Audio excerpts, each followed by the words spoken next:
Bismillahirrahmanirrahim. Assalamualaikum warahmatullahi wabarakatuh. Alhamdulillahirabbil alamin wa bihi nasta'in wa ala umuri dunya waddin. Assalatu wassalamu ala asyrofil anbiya'i wal mursalin wa ala alihi wa sahbihi ajmain, amma ba'du. Pertama-tama marilah kita panjatkan puji serta syukur kita kehadirat Allah Subhanahu wa taala yang telah memberikan kita beribu nikmat. Di antaranya nikmat iman, Islam, serta sehat walafiat, sehingga kita dapat menjalankan aktivitas kita dengan baik. Dan tak lupa pula sholawat serta salam kita junjungkan kepada Nabi besar kita, Nabi Muhammad SAW, yang telah membawa kita dari zaman kegelapan hingga zaman terang benderang seperti sekarang ini.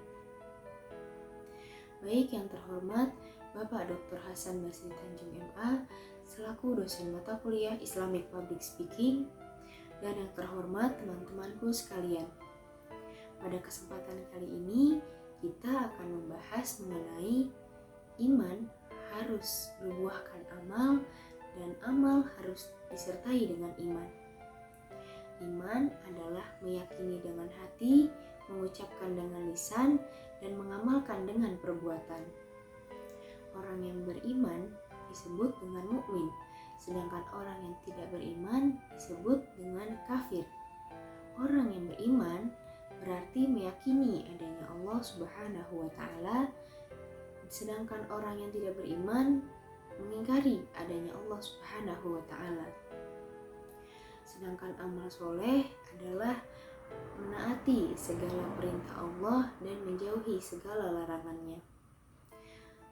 Apa saja yang termasuk dalam amal soleh?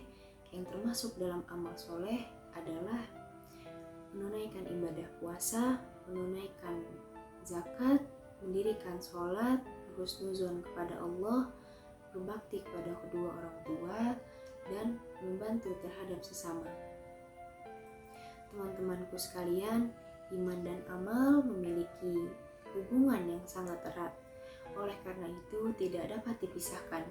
Karena apabila salah satunya tidak terpenuhi, maka menjadi tidak sempurna. Seseorang yang baik amalnya tidak berguna baginya tanpa disertai keimanan yang melekat di hatinya. Tetapi iman bukan hanya sekedar hubungan baik antara hamba dengan Allah Subhanahu wa taala, melainkan juga hubungan baik antara sesama manusia. Allah Subhanahu wa taala berfirman dalam Al-Qur'an surat Al-Kahfi ayat 110, A'udzubillahi minasyaitonirrajim. Bismillahirrahmanirrahim. Faman kana yarju liqa'a rabbih falyamal amalan sholihan wa la yusyrik bi ibadati rabbih ahada. Artinya, barang siapa yang mengharapkan perjumpaan dengan Rabb-nya, maka hendaklah ia mengerjakan amal soleh, dan janganlah ia mempersekutukan seorang pun di dalam beribadah kepada Rabb-nya. Quran Surat Al-Kahfi ayat 110. Teman-temanku sekalian, setelah kita mengetahui pengertian dari iman dan amal, maka manusia terbagi menjadi 4 golongan. Yang pertama yaitu orang yang beriman tapi tidak beramal soleh. Seseorang yang beriman tetapi tidak beramal soleh, maka keimanannya menjadi tidak sempurna, karena iman harus berbuahkan amal. Rasulullah SAW bersabda dalam sebuah hadis yang artinya, Allah tidak menerima iman tanpa amal perbuatan, dan tidak pula amal perbuatan tanpa iman. Hadis riwayat At-Tabrani. Yang kedua adalah orang yang beramal soleh tapi tidak beriman. Seseorang yang melakukan amal soleh tetapi tidak beriman, maka amal soleh yang dilakukannya ialah percuma, karena tidak dilandasi dengan keimanan kepada Allah Subhanahu wa taala.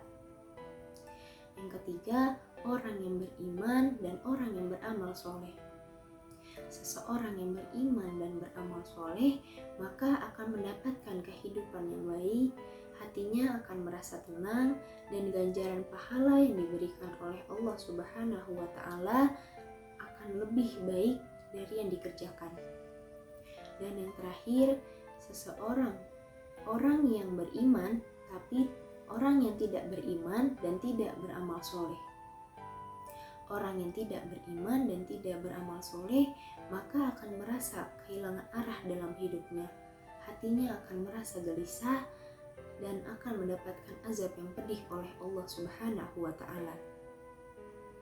Teman-temanku sekalian, oleh karena itu marilah kita menjaga dan meningkatkan keimanan kita pada Allah Subhanahu wa Ta'ala, senantiasa dengan berzikir kepada Allah, membaca ayat suci Al-Quran, dan mengenal nama dan sifat-sifat Allah.